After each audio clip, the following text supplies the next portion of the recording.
My all time favourite লোটে মাছ। So চলো আমি কিভাবে রান্না করেছি তোমাদের সাথে শেয়ার করি। প্রথমেই আদা রসুন পেঁয়াজ লঙ্কা টমেটো এক জায়গায় কেটে নিয়েছিলাম।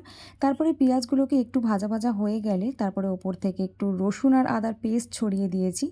যখন কাঁচা গন্ধটা চলে গেল তারপরে আমি টমেটো আর কাঁচা লঙ্কা মিক্স করে নিয়েছি, ভালো করে এটাকে কষাবো। যখন দেখবো এর থেকে অল্প অল্প করে তেল সেপারেট হচ্ছে তখন ওপর থেকে আমি একটু নুন, হলুদ গুঁড়ো এবং স্বাদ মতো একটু লঙ্কা গুঁড়ো ছড়িয়ে দেবো।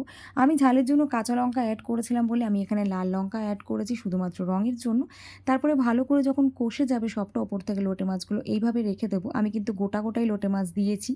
একটু সামান্য হালকা সিদ্ধ হয়ে আসলে কাঁটাগুলোকে আমি আস্তে আস্তে ছাড়িয়ে নেব, তাতে করে কি হয় খাওয়ার সময় মুখে কাঁটাগুলো পড়ে না। এইভাবে সমস্ত কাঁটাগুলোকে একসাথে সেপারেট করে নিয়ে তারপরে ভালো করে মিক্স করে পুরো জলটাকে টানিয়ে নিলেই আমার লোটে মাছ রেডি। তোমরা কে কে লোটে মাছ খেতে ভালোবাসো অবশ্যই জানিও, আমি কিন্তু ভীষণ ভালোবাসি।